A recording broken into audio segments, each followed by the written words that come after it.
નમસ્તે વાલા મિત્રો, ઈશ્વરે પોતાની પસંદ કરેલી ઇઝરાયેલ પ્રજાને કદી પણ નકારી કાઢી નથી. તે જ રીતે આપણા પાપોને કારણે ઈશ્વર આપણો પણ કદી નકાર કરતા નથી. માટે આપણે આપણા પાપોની કબૂલાત કરીને ઈશ્વરની કૃપાથી ઉદ્ધાર પ્રાપ્ત કરીએ.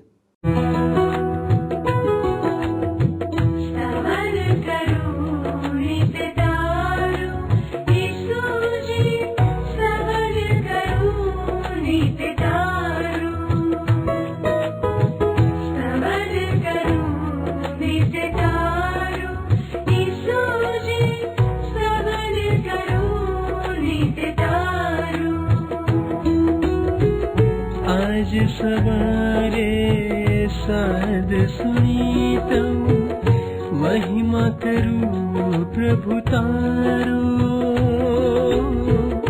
महिमा करूं प्रभु तारो, स्तवन करूं नित्य तारो.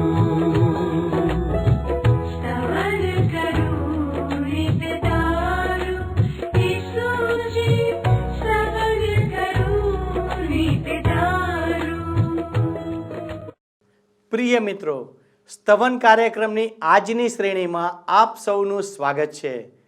આપણે જે રોમનોના પત્રનો અભ્યાસ કરી રહ્યા છીએ તેમાં સંત પાઉલ ક્યારેય ઈશ્વરની પ્રેરણા વિના આ રહસ્યમય બાબતો વિશે લખી શક્યા ન હોત. તે સાબિત કરે છે કે બાઇબલના પ્રથમ લેખક ઈશ્વર પોતે છે, કારણ કે માનવી ઈશ્વરના રહસ્યો પ્રગટ કરી શકતો નથી. બાઇબલનો સંદેશ સમગ્ર માનવ સમાજમાં તમામ યુગના લોકો માટે એક માર્ગદર્શક છે. તેથી જ ઈશ્વરના વચનોનો અભ્યાસ કરવાથી દરેક વ્યક્તિ ઈશ્વરના મહિમાને યોગ્ય ઠરે છે. આપણે માનવીઓ તરીકે આ દુનિયામાં કંઈ પણ લાવ્યા નથી. આજે આપણી પાસે જે કંઈ છે તે બધું જ ઈશ્વરની કૃપાથી છે.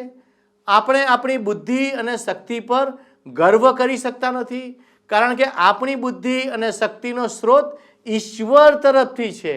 જો આપણે કંઈ પણ કરીએ છીએ તો આપણે ફક્ત ઈશ્વરના મહિમા અને તેમના આદર માટે જ કરી શકીએ છીએ.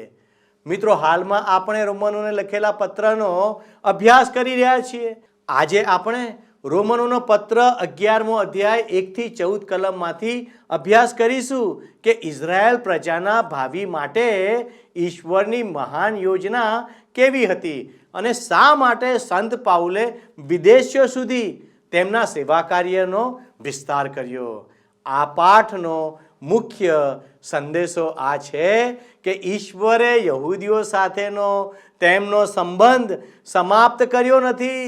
તો ચાલો દર્શક મિત્રો, આજે આપણા અભ્યાસમાં આપણે આગળ વધીએ. આજે મિત્ર આપણે બાઇબલમાં નવા કરારના વિભાગમાં આવેલ રોમન લોકોને લખેલા પત્રના 11મા અધ્યાયની 1-14 કલમોનો અભ્યાસ કરવાના છીએ. એટલે મારી તમને નમ્ર વિનંતી છે મિત્ર કે જો તમારી પાસે પ્રેમ સંદેશ નામનું પુસ્તક હોય તો કૃપા કરીને 450 નંબરના પૃષ્ઠ ઉપર એ તમારી સમક્ષ તમે ખુલ્લું રાખજો. હવે મિત્ર, જો તમે રોમન લોકોને લખેલા પત્રનો 11મો અધ્યાય વાંચ્યો હશે તો તમે જોઈ શક્યા હશો કે રોમન લોકોને લખેલા પત્રના 11મા અધ્યાયમાં ઇઝરાયેલી લોકો સાથેનો ઈશ્વરનો ભાવિ હેતુ પ્રગટ કરવામાં આવ્યો છે. આપણને જણાશે કે ઇઝરાયેલ સાથે ઈશ્વરનો ભાવિ હેતુ શું છે. 9મા અધ્યાયમાં આપણે જોયું હતું કે ઈશ્વરે ભૂતકાળમાં ઇઝરાયેલ સાથે જે વ્યવહાર કર્યો હતો એ દર્શાવવામાં આવ્યું હતું. 10મા અધ્યાયમાં આપણે જોયું હતું એ પ્રમાણે ઈશ્વર વર્તમાન સમયમાં ઇઝરાયેલ સાથે જે વ્યવહાર કરે છે એ દર્શાવવામાં આવ્યું હતું. ઇઝરાયેલીઓમાંથી અવશેષ રૂપ કેટલાક લોકો ઈસુ ખ્રિસ્તને શરણે આવીને મુક્તિ પામે છે. એક એવો અંદાજ કાઢવામાં આવ્યો છે મિત્ર કે દુનિયાભરમાં આશરે 150 લાખ યહૂદીઓ છે. એમાંથી ઈસુ ખ્રિસ્ત પર વિશ્વાસ કરનાર લોકોની ટકાવારી દુનિયાભરના 4,000 લાખ બિન યહૂદી લોકોમાંથી ઈસુ ખ્રિસ્ત પર વિશ્વાસ કરનાર લોકોની ટકાવારીથી મોટી છે. આપણે જોઈ ગયા છે મિત્ર કે ઇઝરાયેલી પ્રજાએ પ્રભુ ઈસુ ખ્રિસ્તનો અને ઈસુ ખ્રિસ્ત પર વિશ્વાસ કરવા દ્વારા મળતી મુક્તિનો અને ઈશ્વરના ન્યાયપણાનો બહિષ્કાર કર્યો છે, એનો નકાર કર્યો છે. અને હવે ઈશ્વરે તેઓને હંગામી ધોરણે પોતાની પ્રજા તરીકે તરછોડી દીધા છે. બે પ્રશ્નો સ્વાભાવિક રીતે જ ઉપસ્થિત થાય છે. શું ઈશ્વરે ઇઝરાયેલી લોકોને કાયમ માટે પોતાની પ્રજા તરીકે છોડી દીધા છે? બીજા શબ્દોમાં વિચારીએ તો શું ઇઝરાયેલી પ્રજાનું કોઈ ભાવિ છે કે નહીં? બીજો પ્રશ્ન, ઇઝરાયેલી પ્રજાના બહિષ્કારને કારણે બાઇબલમાંના જૂના કરારના બધા જ વચનો, બધા જ ઈશ્વરના વરદાનો શું ટળી જવાના છે? યાદ રાખો મિત્ર કે જૂના કરારમાં ઈશ્વરે ઇઝરાયેલી પ્રજાને પ્રથમ સ્થાન આપ્યું છે. ઈશ્વરે કહ્યું છે કે યહૂદી લોકો દુનિયાના રાજ્યોમાં મસ્તકને સ્થાને હશે, પૂંછડીને સ્થાને નહીં. પુનર્નિયમનું પુસ્તક છે બાઇબલમાં જૂના કરારના વિભાગમાં એના 28મા અધ્યાયની 13મી કલમમાં શું કહે છે? યહોવા તને સર્વનું શીર બનાવશે, પણ પુચ્છ નહીં, અને તું ઉપર જ રહેશે ને તળે રહેશે નહીં. કેટલી અદ્ભુત બાબત ઇઝરાયેલી પ્રજા વિશે કહેવામાં આવી છે મિત્ર. જૂના કરારમાંના બધા જ વરદાનો અક્ષરસહ પરિપૂર્ણ થશે મિત્ર. પ્રેષિત પાઉલ રોમન લોકોને લખેલા પત્રના 11મા અધ્યાયમાં એ બાબત સ્પષ્ટ કરશે. ઇઝરાયેલ ઉપર ઈશ્વરની દયા. હવે એ શીર્ષક નીચે પ્રેમ સંદેશ નામના તમારા પુસ્તકના 450 નંબરના પૃષ્ઠ ઉપર તમે જોશો મિત્ર તો રોમનોને લખેલા પત્રના 11મા અધ્યાયની પ્રથમ કલમમાં પ્રેષિત પાઉલ શું કહે છે જુઓ. એ પ્રશ્ન પૂછે છે, મને જવાબ આપો, શું ઈશ્વરે પોતાના લોકને ત્યજી દીધા છે? બેશક નહીં, હું પોતે ઇઝરાયેલી છું, અબ્રાહમનો વંશજ છું, બિન્યામીનના કુળનો છું. પ્રેષિત પાઉલ કયા લોકો વિશે વાત કરી રહ્યો છે? ઇઝરાયેલી લોકો વિશે. પાઉલ અહીં ખાસ પ્રજાની વાત કરી રહ્યો છે. પાઉલ પોતે તેનો તત્કાલીન પુરાવો છે. આ પ્રેષિત પાઉલ વંશીય રીતે ખરેખરો ઇઝરાયેલી છે. એ અબ્રાહમનો વંશજ છે. એ ઇઝરાયેલના 12 કુળોમાંના એક કુળનો છે, બિન્યામીનનું કુળ. બિન્યામીનનું કુળ. આ પાઉલ 100% ઇઝરાયેલી હતો. હવે પહેલી કલમના શબ્દો જરા ધ્યાનમાં લો. બેશક નહીં. બેશક નહીં એ વાક્યના નકારાત્મક ભાવ પર પુષ્કળ ભાર મૂકે છે.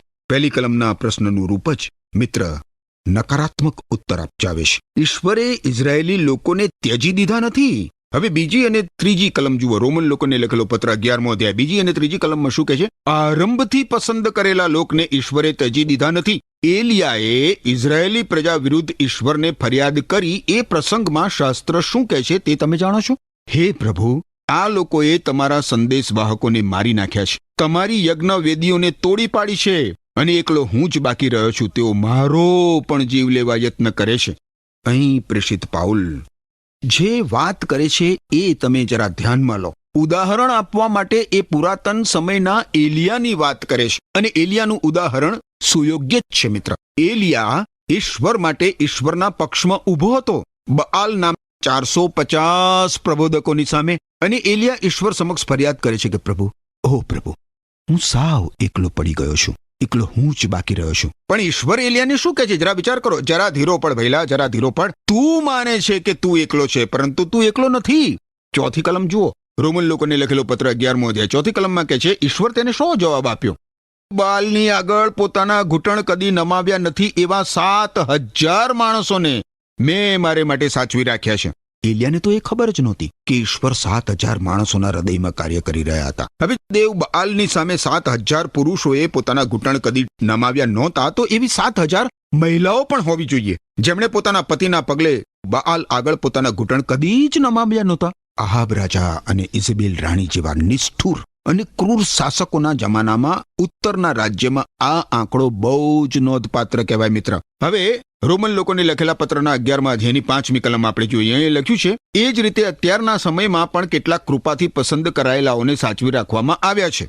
ઈશ્વરે હંમેશા ઇઝરાયેલમાં વિશ્વાસ કરનાર અવશેષરૂપ લોક મેળવ્યા છે. એ અવશેષરૂપ લોકમાં આજે એવા યહૂદીઓનો સમાવેશ થાય છે જે પ્રભુ ઈસુ ખ્રિસ્તને શરણે આવ્યા છે. અને આ કારણને લીધે જ મિત્ર, આ કારણને લીધે જ પ્રેષિત પાઉલ પાછળથી કહેશે કે બધા જ ઇઝરાયેલી લોકો સાચા અર્થમાં ઇઝરાયેલી નથી. 6ઠ્ઠી કલમ પ્રમાણે શું કહે છે? ઈશ્વરની પસંદગી કૃપાથી થઈ છે અને કાર્યોથી નહીં. જો ઈશ્વરે કરેલી પસંદગી માનવી કાર્યો પ્રમાણે થઈ હોત તો તેમની કૃપા એ કૃપા જ ના કહેવાય. બીજા શબ્દોમાં ઈશ્વરની કૃપા અને માનવીના કાર્યો એ બે એકબીજાથી તદ્દન ભિન્ન પદ્ધતિઓ છે. તેઓ એકબીજાથી તદ્દન વિરુદ્ધમાં છે. અત્યારે મુક્તિ પામેલા અવશેષરૂપ લોકો પોતાની લાયકાતથી નહીં મિત્ર, કે પોતાના પુણ્ય કર્મો કે પોતાના સત્કર્મોને કારણે નહીં, પણ ઈશ્વરની કૃપાથી મુક્તિ પામ્યા છે. ઈશ્વરની કૃપાથી. બાઇબલમાં નવા કરારનો વિભાગ છે, એમાં એફેસી લોકોને લખેલા પત્રના 2 અધ્યાયની 8 અને 9 કલમ તમે જુઓ. ત્યાં પ્રેષિત પાઉલ કહે છે કે માત્ર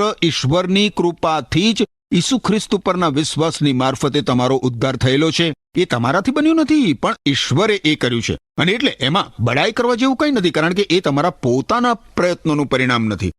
રોમનોને લખેલા પત્રના લેખક પ્રેષિત પાઉલે તેના સમયથી વર્તમાન પેઢી સુધીના લોકો માટે આ વાતો લખી. એમાં ઈશ્વરનો ભાવિ હેતુ પ્રગટ થાય છે, અને આ વાતો ઈસુ ખ્રિસ્તને શરણે આવનાર લોકો સાથે સંબંધ ધરાવે છે. પરંતુ જે લોકો પ્રભુ ઈસુ ખ્રિસ્તને શરણે આવતા નથી મિત્ર, જે લોકો પ્રભુ ઈસુ ખ્રિસ્તનો સ્વીકાર કરતા નથી, એમનું શું થશે?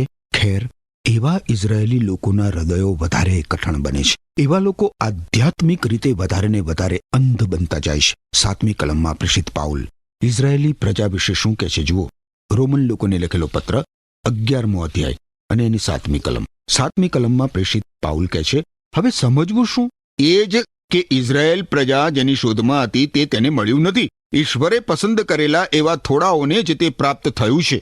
શું આ લોકો આધ્યાત્મિક રીતે અંધ બન્યા હતા તેથી તેઓ ઈસુ ખ્રિસ્તને શરણે આવવાનું ચૂકી ગયા? હવે એ સમજવું જરૂરી છે મિત્ર કે આ બાબતમાં તેઓ નિષ્ફળ ગયા તેથી તેઓના હૃદયો કઠણ થયા છે. ઈસુ ખ્રિસ્તને શરણે આવ્યા વગરના બાકીના ઇઝરાયેલી લોકો આધ્યાત્મિક રીતે અંધ છે, તેથી ઈસુ ખ્રિસ્તને શરણે આવવાનું ચૂકી ગયા નથી. બીજા કોઈ લોકોને આપવામાં ના આવ્યો હોય એટલા બધા પ્રમાણમાં તેમને પ્રભુ ઈસુ ખ્રિસ્તનો શુભ સંદેશ આપવામાં આવ્યો છે મિત્ર. ઈશ્વરે એ લોકો વિશે રોમન લોકોને લખેલા પત્રના 10મા અધ્યાયની 21મી કલમમાં શું કહ્યું છે એ તમે જુઓ. 10મો અધ્યાય 21મી કલમ કહે છે, ઇઝરાયેલ વિશે તે કહે છે, મારી આજ્ઞાનું પાલન નહીં કરનારી અને બળવાખોર પ્રજાને હું આખો દિવસ આમંત્રણ આપતો રહ્યો. ઈશ્વર આ લોકો માટે ધીરજ રાખી રહ્યા છે, પણ હવે એ લોકો અંધકારમાં જીવે છે, કારણ કે તેઓ પ્રકાશનો સ્વીકાર કરવા માંગતા જ નથી. ઈશ્વર તો એમને પ્રકાશ આપે જ છે.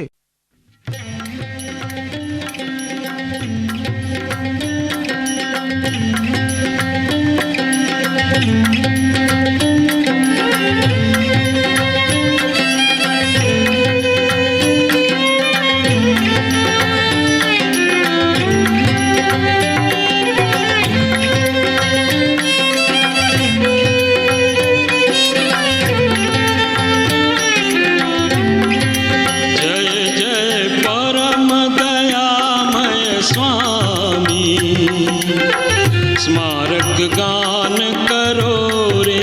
जय जय परम दयामय स्वामी, स्मारक गान करो रे. जय जय ईसु दयामय स्वामी, स्मारक गान करो रे. जय जय ईसु दयामय स्वामी, स्मारक गान करो रे. जय जय परम दयामय स्वामी, स्मारक गान करो रे.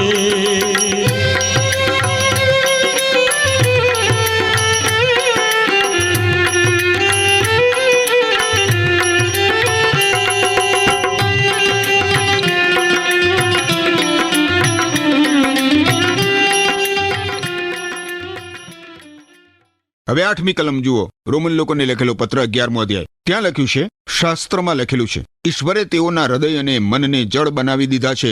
આજ લગી તેઓની આંખો દેખતી નથી ને કાનો સાંભળતા નથી. હવે આ હકીકત છે એ ગીતશાસ્ત્રના પુસ્તકના 69મા અધ્યાયની 22મી કલમમાંથી ટાંકવામાં આવી છે.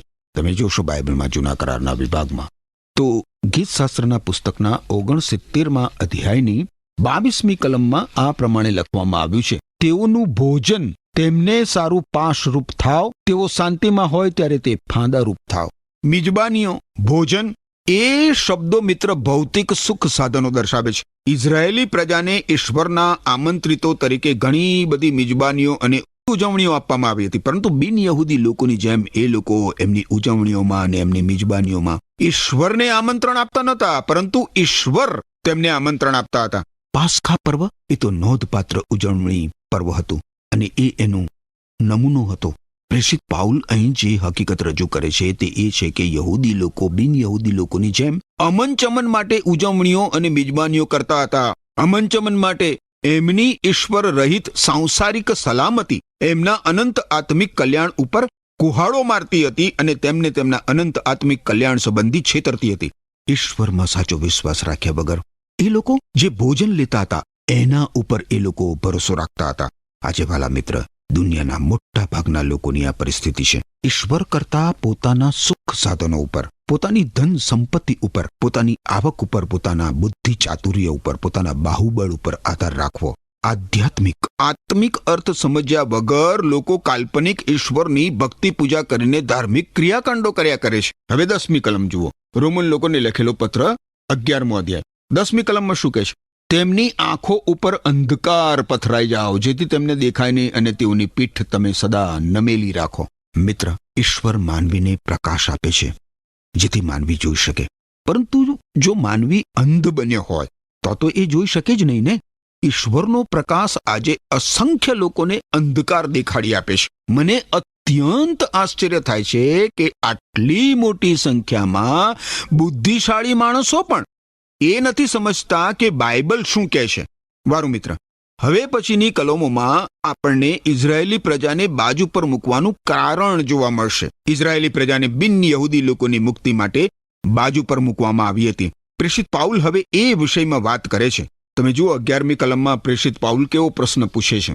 એ પૂછે છે, મારો પ્રશ્ન છે, શું યહૂદીઓએ એવી ઠોકર ખાધી છે કે તેઓ ફરી ઊભા થાય જ નહીં? ના, એવું તો નથી. બીજા શબ્દોમાં જોઈએ મિત્ર, તો યહૂદી લોકોનું પતન થાય એ માટે એમને ઠોકર વાગી?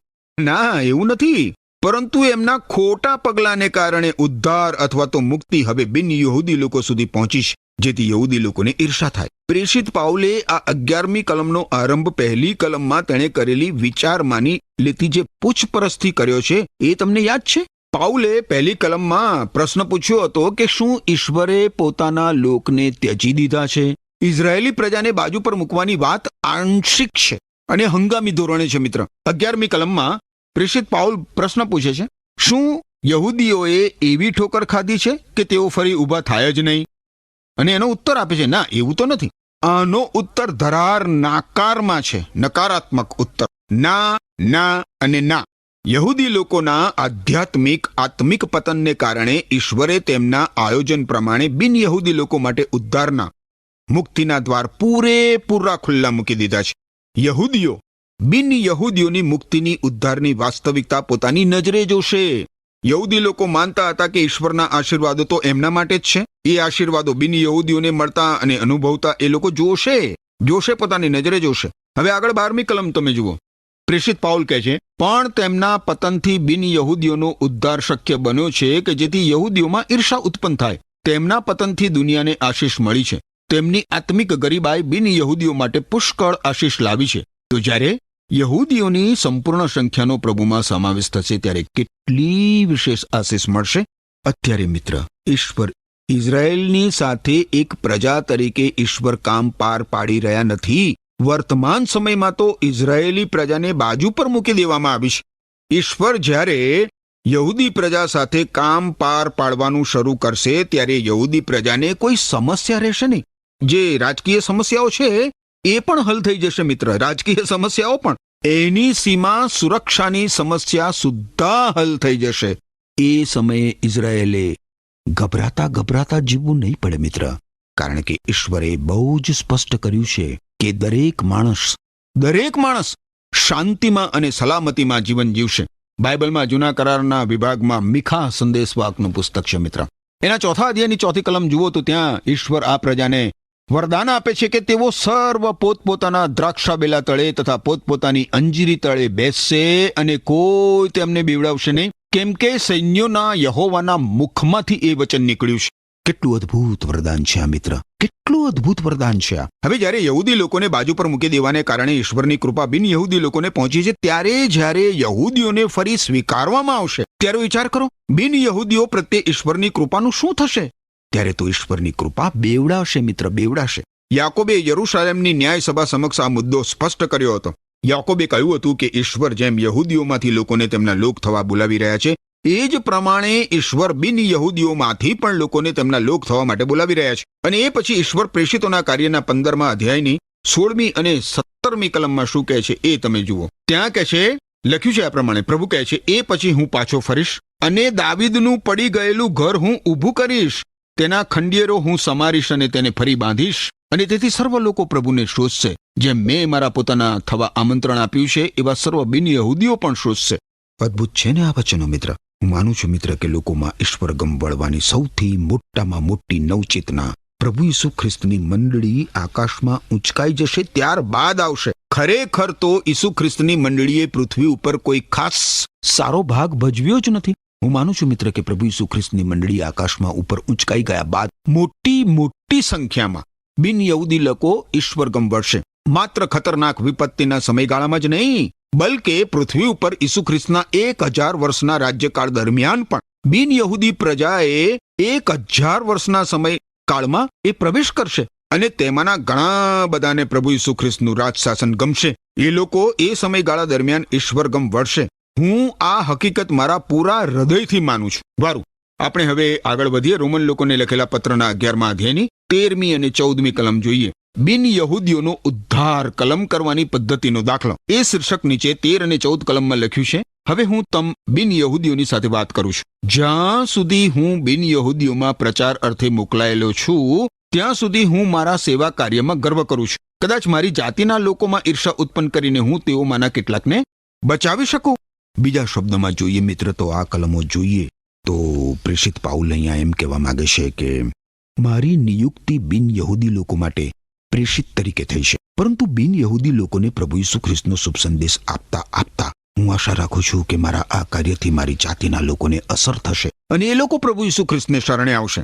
કરિન્થ શહેરના લોકોને પ્રેષિત પાઉલે કરિન્થ વાસીઓને લખેલા પહેલા પત્રના 9મા અધ્યાયની 20મી કલમમાં એક અદ્ભુત વાત કરી છે. તમે જુઓ, કરંથવાસીઓને લખેલો પત્ર, પહેલો પત્ર, 9મો અધ્યાય, 20મી કલમ. શું કહે છે અહીંયા? કે છે યહૂદીઓ સાથે કાર્ય કરતા હું યહૂદીની જેમ રહું છું, જેથી હું તેઓને ઈસુ ખ્રિસ્ત માટે જીતી શકું. પાઉલ આગળ આ જ અધ્યાયની 21મી કલમમાં શું કહે છે એ તમે જુઓ. કરંથવાસીઓને લખેલો પહેલો પત્ર 9મો અધ્યાય 21મી કલમ. એ કહે છે નિયમશાસ્ત્રને આધીન ન હોવા છતાં જેઓ નિયમશાસ્ત્રને આધીન છે તેમની સાથે કામ કરતા હું નિયમશાસ્ત્રને આધીન હોઉં એ રીતે રહું છું, જેથી હું તેમને ઈસુ ખ્રિસ્ત માટે જીતી શકું. અને એ જ પ્રમાણે બિન યહૂદીઓ જેઓ નિયમશાસ્ત્રની બહાર છે તેમની સાથે હું નિયમશાસ્ત્રની બહાર હોઉં તેમ રહું છું, જેથી હું બિન યહૂદીઓને જીતી શકું. આનો અર્થ એવો નથી કે હું ઈશ્વરના નિયમનું પાલન કરતો નથી. હકીકતમાં તો હું ઈસુ ખ્રિસ્તના નિયમના આધિપત્ય નીચે જ છું.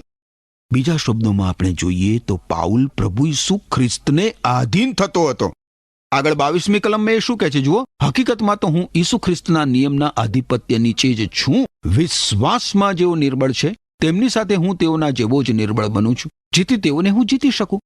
શાને માટે? પ્રભુ ઈસુ ખ્રિસ્તને માટે. આમ હું બધાની સાથે બધાના જેવો બનીને ગમે તે રીતે કેટલાકને બચાવી શકું એ માટે હું સર્વના જેવો બનું છું. પ્રેષિત પાઉલ સૌ પ્રથમ તો બિન યહૂદી લોકો માટેના પોતાના પ્રેષિત પદની ફરજો અદા કરે છે, અને એમ કરતા કરતા તે પોતાની યહૂદી જાતિના લોકોને પ્રભુ ઈસુ ખ્રિસ્તને શરણે લાવવા માટે પ્રેરણા આપે છે. આ બધામાં મિત્ર પ્રેષિત પાઉલ પોતાનું સેવા કાર્ય નિષ્ઠાપૂર્વક કરે છે, અને ઈશ્વર તે દ્વારા યહૂદી તેમજ બિન યહૂદી લોકોમાં પોતાનો હેતુ પરિપૂર્ણ કરે છે. હું માનું છું મિત્ર કે ઈશ્વરે પાઉલને જે સેવા કાર્ય સોંપ્યું એ કરતા કરતા પાઉલ એમાં સંતોષ અનુભવતો હતો. મારા મિત્ર, તમારા માટે પણ ઈશ્વરે સ્થિતિ સ્થાનનું નિર્માણ કરેલું છે. તમારા માટે પણ ઈશ્વર પાસે સ્થાન છે મિત્ર. ઈશ્વર ઈચ્છે છે કે તમે પણ પ્રભુ ઈસુ ખ્રિસ્તના શુભ સંદેશના પ્રચાર કાર્યમાં સક્રિય ભાગ લો. એમ કરવાથી મિત્ર તમને અવર્ણનીય સંતોષ મળશે. ઈશ્વર તમને આશીષ આપો. આમીન. વહાલા દર્શક મિત્રો, ઈશ્વરે ઇઝરાયેલ પ્રજાને સંપૂર્ણપણે નકારી કાઢી નથી. ઈશ્વરે તેઓની પાસે મસીહાને મોકલ્યા, જેને આપણે પ્રભુ ઈસુ ખ્રિસ્ત તરીકે ઓળખીએ છીએ. પ્રભુ ઈસુ તેમને કૃપા, મુક્તિ અને ન્યાયપણાની તક આપે છે, પરંતુ મોટાભાગના યહૂદીઓની પ્રતિક્રિયા અવિશ્વાસની હતી. તેઓએ ઈશ્વરની ઉદાર ભેટો સ્વીકારવાની ના પાડી. સંત પાઉલ જણાવે છે કે તેમના માટેની ઈશ્વરની યોજનાઓ નિષ્ફળ થઈ ન હતી. વાસ્તવમાં યહૂદીઓના ભાવિ માટે ઈશ્વરની પાસે અદ્ભુત યોજના છે. સંત પાઉલે અગાઉથી જ અવિશ્વાસના પરિણામો વિશે વાત કરી છે. રોમનો 9 અને 17માં તેમણે મિસરના રાજા ફારૂન વિશે વાત કરી. ફારૂને ઈશ્વરની યોજનાઓને રોકવાનો પ્રયત્ન કર્યો, જેમાં તે સફળ થયો ન હતો.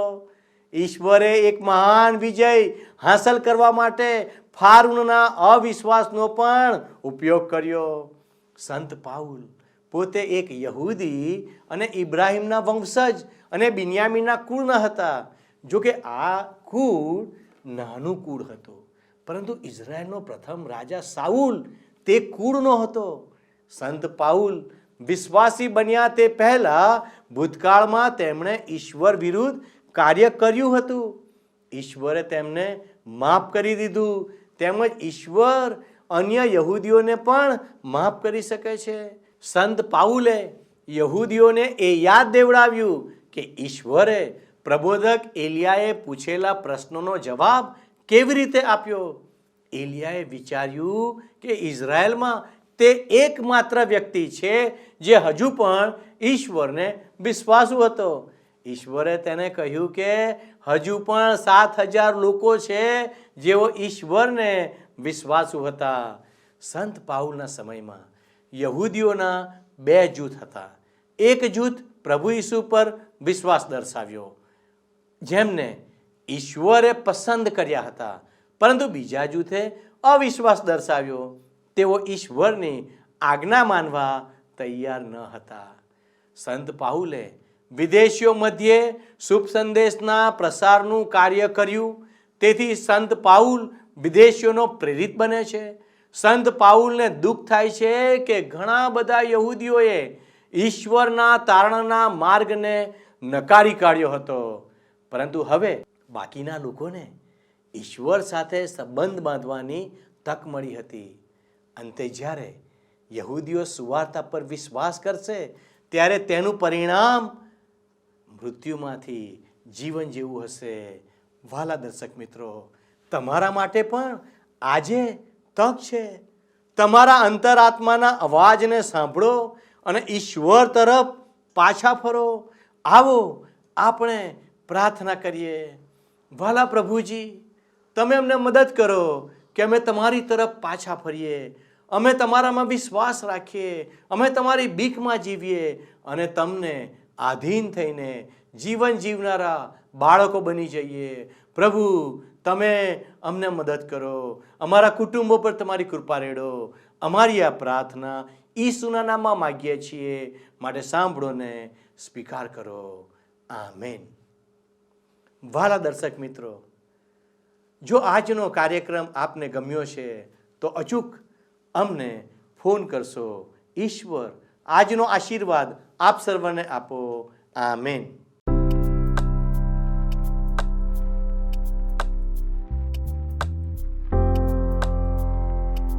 મિત્રો, ગત પ્રશ્નનો જવાબ છે પુનરુત્થાનનો.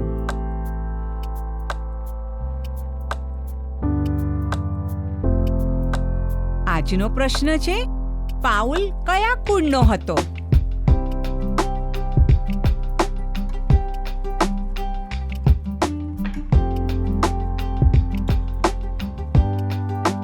જવાબ આપે સ્ક્રીન પર દર્શાવેલ વોટ્સએપ નંબર પર આપવાનો રહેશે.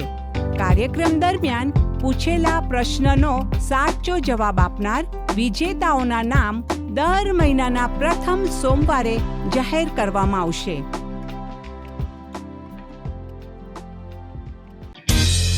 શું તમને આ કાર્યક્રમ ગમ્યો? અત્યારે જ અમને મિસ કોલ કરો.